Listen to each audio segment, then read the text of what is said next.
الحمد للہ رب العالمین والصلاة والسلام علی اشرف الانبیاء والمرسلین وعلی آلہ واصحابہ اجمعین۔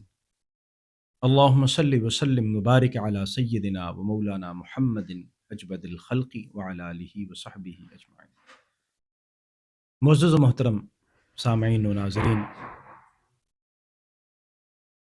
قرآن مجید اللہ کا وہ لا ریب کلام ہے جو انسانوں کی رشد و ہدایت کے لیے نازل کیا گیا، اور اللہ تعالیٰ نے اس میں ہماری رہنمائی کی تمام چیزیں بیان فرما دی۔ اس لیے ضروری ہے کہ ہم اس کو سمجھیں اور اس کی رہنمائی سے استفادہ کرنے کی کوشش کریں۔ رمضان المبارک کی یہ پر انوار لمحات اور پر انوار ساعتیں ہمیں دعوت دیتی ہیں کہ ہم قرآن کے ساتھ اپنے تعلق کو مضبوط کریں، قرآن کا مطالعہ کریں، قرآن کی تلاوت کریں اور پھر قرآن کو سمجھ کر اس پر عمل کرنے کی کوشش کریں۔ رمضان المبارک کی ان پرکیف گھڑیوں میں ہماری یہ کوشش ہوگی کہ ہم قرآن مجید کی اہم آیات مبارکہ اور اہم مضامین کو آپ کے سامنے پیش کریں۔ نماز تراویح میں پڑھا جانے والا پارہ اور اس کے اہم مضامین آپ کی خدمت کے اندر عرض کیے جائیں تاکہ ہم اس کو سنیں، سمجھیں اور اس پر عمل کرنے کی کوشش کریں۔ آج نماز تراویح میں انشاءاللہ ہم سورہ فاتحہ اور سورہ بقرہ کی 176 آیات مبارکہ سننے کی سعادت حاصل کریں گے۔ سورہ فاتحہ قرآن کا آغاز ہے اور قرآن کا مقدمہ بھی ہے۔ سورہ فاتحہ سورہ شفا ہے۔ سورہ فاتحہ ہمارے عقائد و نظریات کا ایک خلاصہ ہے جس میں ہم اللہ کی حمد و ثنا بھی کرتے ہیں، ہم اپنی بندگی اللہ کے حضور پیش کرنے کا عہد مسمم بھی کرتے ہیں اور اللہ تعالیٰ سے دعا بھی کرتے ہیں کہ وہ ہمیں ہمیشہ صراط مستقیم عطا فرمائے۔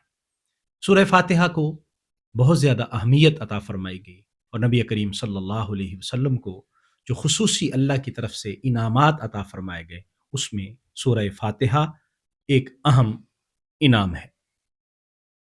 سورہ بقرہ مدنی سورہ مبارکہ ہے اور یہ نبی کریم صلی اللہ علیہ وآلہ وسلم کے مدینہ طیبہ تشریف لے جانے کے بعد نازل ہوئی۔ سورہ بقرہ میں بہت اہم مضامین بیان کیے گئے۔ آغاز قرآن مجید کی عظمت و شان سے ہو رہا ہے، پھر متقین کی صفات بیان فرمائی گئی۔ متقین کن کو کہتے ہیں؟ کہ قرآن جن کے لیے رشد و ہدایت کا کام کرتا ہے۔ متقین وہ ہیں جو غیب پر ایمان لاتے ہیں، متقین وہ ہیں جو نماز قائم کرتے ہیں، اللہ کے دیے ہوئے رزق میں سے خرچ کرتے ہیں، اللہ کی وحی پر ایمان لاتے ہیں اور آخرت پر ان کا یقین ہے۔ یہ اصل میں کامیاب لوگ ہیں اور اللہ کو پسند لوگ ہیں۔ کفار کا ذکر ہوا جنہوں نے کھلم کھلا اسلام کی مخالفت کی، نبی کریم صلی اللہ علیہ وآلہ وسلم کے ساتھ دشمنی مول لی اور حضور کا مقابلہ کیا۔ یہ لوگ جہنم کا ایندھن ہوں گے۔ اور تیسرا گروہ جو نبی کریم صلی اللہ علیہ وآلہ وسلم پر ظاہری طور پر ایمان لے آیا لیکن اندر سے وہ کافر تھا، جن کو منافقین کہا گیا۔ سورہ بقرہ کے آغاز میں ان کا بھی تفصیل سے ذکر کیا گیا کہ وہ اللہ کو دھوکہ دینے کی کوشش کرتے ہیں لیکن وہ اللہ کو دھوکہ دے نہیں سکتے، اصل میں وہ اپنے آپ کو دھوکہ دے رہے ہیں۔ سورہ بقرہ میں حضرت آدم علیہ السلام کی تخلیق کا ذکر کیا گیا اور حضرت آدم کو فرشتوں نے سجدہ کیا، اللہ نے اس کا بھی ذکر فرمایا اور حضرت آدم علیہ السلام کی برتری اور فضیلت کو واضح کیا گیا۔ بنی اسرائیل کا ذکر بڑی تفصیل کے ساتھ پہلے پارے میں ہوتا ہے اور اللہ تعالیٰ بنی اسرائیل کو اپنے انعامات یاد دلاتا ہے کہ دیکھو میں نے تمہیں کس طرح فضیلت عطا کی۔ فرعون تم پر ظلم کرتا تھا، کیسے تمہیں اس کے ظلم سے نجات دی۔ تم مصیبت میں پڑے ہوئے تھے، وہ تمہاری عورتوں کو زندہ رہنے دیتا اور مردوں کو قتل کر دیتا تھا۔ اللہ تعالیٰ نے حضرت موسیٰ علیہ السلام کو بھیجا اور فرعون سے نجات کی راہ پیدا ہوئی۔ فرمایا گیا کہ دیکھو جب اللہ نے یہ انعامات عطا فرمائے تو پھر تمہیں بھی اللہ کی بندگی اور اطاعت اور فرما برداری کی طرف آنا چاہیے. لیکن بنی اسرائیل کی مسلسل اللہ کی نافرمانی کا بھی یہاں ذکر کیا گیا کہ اللہ ان پر فضل فرماتا ہے، وہ نافرمانی کرتے ہیں.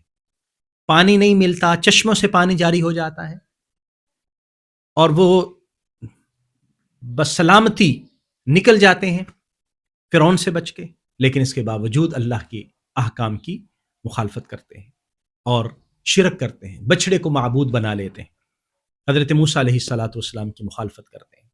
تو ان کو بار بار یہ بتایا گیا کہ یہ طریقہ کار درست نہیں ہے. حضرت سلیمان علیہ السلام کا ذکر ہوا. اللہ تعالیٰ نے ان پر جو فضل کیا اور کرم کیا، لوگوں نے ان پر جادو کا الزام لگایا اور ان کے بارے میں جادو کی باتیں کی، لیکن اللہ تبارک و تعالیٰ نے فرمایا کہ حضرت سلیمان ان سارے الزامات سے بری ہیں اور حضرت سلیمان علیہ السلام کی طرف کسی طرح کا کوئی الزام یہ درست نہیں ہے. نبی کریم صلی اللہ علیہ وآلہ وسلم کے ادب اور احترام کا ذکر ہوا کہ یہودی حضور علیہ الصلاۃ والسلام کی بے ادبی کرنے کی کوشش کرتے اور ایسے الفاظ بیان کرتے جس سے حضور کی بے ادبی کے پہلو نکلتے ہوں، لیکن اللہ تبارک و تعالیٰ نے اہل ایمان کو منع فرما دیا اور حضور کی بارگاہ کے ادب کا خیال رکھنے کا حکم دیا. حضرت ابراہیم علیہ السلام جن کو جد الانبیاء کہا جاتا ہے اور انبیاء کرام ان کی اولاد ہیں، حضرت اسحاق اور حضرت اسماعیل سے یہ سلسلہ آگے چلا، نبی رحمت صلی اللہ علیہ وآلہ وسلم تک سلسلہ نبوت اختتام کو پہنچا. یہ سارے حضرت ابراہیم علیہ الصلاۃ والسلام کی اولاد میں. ان کو حضرت ابراہیم علیہ الصلاۃ والسلام کو جو اللہ تعالیٰ نے انعامات عطا فرمائے ان کا ذکر کیا گیا کہ ہم نے ابراہیم علیہ الصلاۃ والسلام کو کچھ امتحانات دیے، وہ ان امتحانات کو صحیح طریقے سے پورا کر لیتے ہیں اور اللہ تبارک و تعالیٰ پھر ان پر کیسے فضل فرماتا ہے. حضرت ابراہیم نے اللہ تعالیٰ کے حکم سے خانہ کعبہ کی تعمیر کی، حضرت اسماعیل علیہ السلام ان کے ہمراہ تھے، اس کا ذکر ہوا اور لوگوں کو حکم دیا گیا کہ وہ ملت ابراہیمی کو فالو کریں، ملت ابراہیمی کی پیروی کریں. اور یہی حکم حضرت یعقوب نے دیا تھا اپنی اولاد کو، اور یہی حکم آگے انبیاء کرام اپنے اپنے وقت میں اپنی امتوں کو دیتے رہے، کیونکہ حضرت ابراہیم وہ کامل شخصیت تھے اور وہ اولو العزم پیغمبر تھے جنہوں نے شرک کا قلع کما کیا اور توحید کے علم کو بلند کیا، اور انہوں نے اصل میں لوگوں کو ایک دین حنیف کی طرف رہنمائی کی. ہمیں حکم دیا گیا کہ ہم حضرت ابراہیم علیہ السلام کی ملت کی پیروی کریں. دوسرے پارے کا آغاز نبی کریم صلی اللہ علیہ وآلہ وسلم کی شان اور مقام کے اظہار کے طور پر ہوتا ہے کہ جب منافقین کا ذکر کیا، یہودیوں کا ذکر کیا گیا کہ وہ طرح طرح کی باتیں کرتے ہیں، لیکن اصل میں اللہ تبارک و تعالیٰ جو حکم دیتا ہے وہ اس کی مرضی اور منشا ہے. اور نبی کریم صلی اللہ علیہ وسلم اللہ کی بارگاہ میں دعا کرتے ہیں تو اللہ حضور کی دعا کو قبول فرماتا ہے. یہاں قبلہ کی تبدیلی کا ذکر کیا گیا کہ اللہ تبارک و تعالیٰ حضور صلی اللہ علیہ وسلم کی چاہت کو اور حضور کی رضا کو ملحوظ خاطر رکھتا ہے، اور حضور چاہتے ہیں کہ قبلہ بیت المقدس سے تبدیل ہو کر خانہ کعبہ بن جائے. تو حضور صلی اللہ علیہ وآلہ وسلم اللہ کی بارگاہ میں دعا بھی کرتے ہیں اور دوران نماز بار بار آسمان کی طرف دیکھتے ہیں. اللہ تعالیٰ فرماتا ہے کہ محبوب ہم آسمان کی طرف آپ کی بار بار نظر اور بار بار توجہ کو ہم دیکھ رہے ہیں، سو آپ دیر نہ فرمائیں، آپ ابھی اپنے قبلے کو تبدیل کر لیجئے.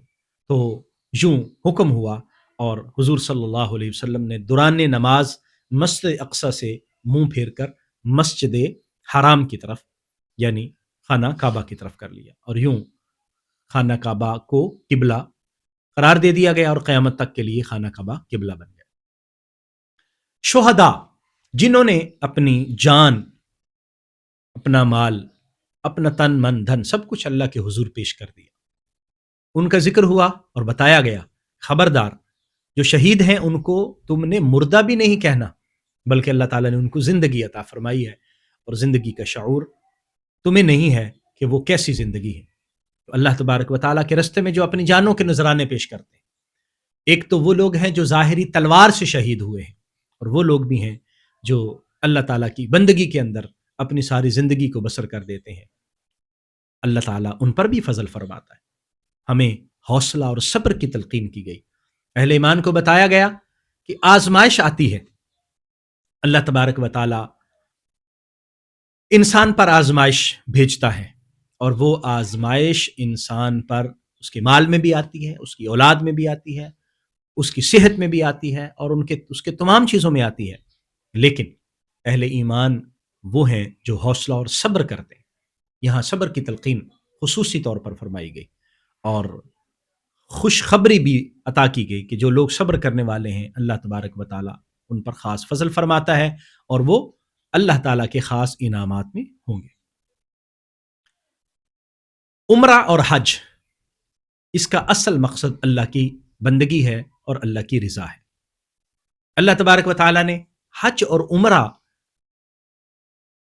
ہمارے لیے مقرر فرمایا اور ہمیں اس کا حکم دیا گیا۔ حج جو ہے وہ صاحب استطاعت پر فرض کیا گیا، اسی طرح عمرہ ایک نفلی عبادت ہے جو اللہ کے حضور عبادت پیش کرنا چاہے۔ طواف، صفا اور مروہ کی سعی، یہ سارے کا سارا اللہ تعالیٰ کی عبادات کی وہ امور ہیں جن کو اللہ تبارک و تعالیٰ نے اپنے بندوں کے اعمال کے طور پر یاد رکھا ہے۔ یعنی طواف ہے، صفا اور مروہ کی سعی ہے، یہاں تک خصوصی طور پر صفا اور مروہ کا ذکر کیا گیا، اور اس کو اللہ نے اپنی نشانی قرار دیا ہے کہ صفا اور مروہ میری نشانی ہے۔ سامعین و ناظرین، غور کرنے کی بات یہ ہے کہ صفا اور مروہ وہ دو پہاڑیاں ہیں جو سرسبز و شاداب بھی نہیں ہیں، اور جہاں کوئی چشمے بھی نہیں پھوٹ رہے، محض پہاڑ ہیں، محض پتھر ہیں، لیکن ان کو جو نسبت ہے وہ حضرت ہاجرہ اور حضرت اسماعیل علیہم السلام سے، اور انہوں نے اللہ کی بندگی کے لیے اپنے آپ کو پیش کیا، اور اللہ تبارک و تعالیٰ نے جو عمل انہوں نے کیا اس کو اپنی عبادت قرار دیا اور اس جگہ کو اپنی نشانی قرار دیا۔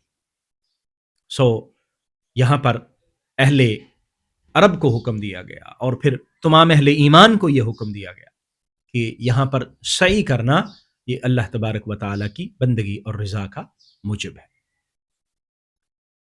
قرآن مجید فرقان حمید ہمیں دعوت دیتا ہے کہ ہم ان انبیاء کرام کے احوال کو پڑھیں، ہم ان لوگوں کا ذکر بھی پڑھیں جو اللہ کے فرمانبردار ہوئے اور جن پر اللہ نے خاص فضل فرمایا، اور ہم ان لوگوں کو بھی دیکھیں جو اللہ کے نافرمان ہوئے تو کیسے وہ راندہ درگاہ ہوئے اور کیسے اللہ نے ان کو اپنی رحمت سے دور کر دیا۔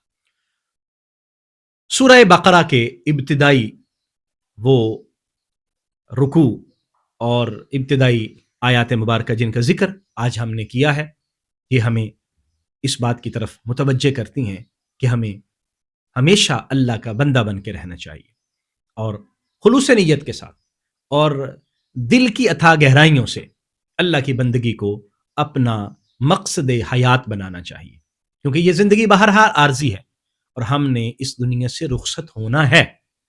لیکن جب ہم اس دنیا سے رخصت ہوں تو کتنی خوبصورت بات ہے کہ جب اس دنیا سے جا رہے ہوں تو اللہ تبارک و تعالی اپنا خاص فضل اور کرم فرمائے اور ہمیں اپنی رحمت میں جگہ عطا فرمائے۔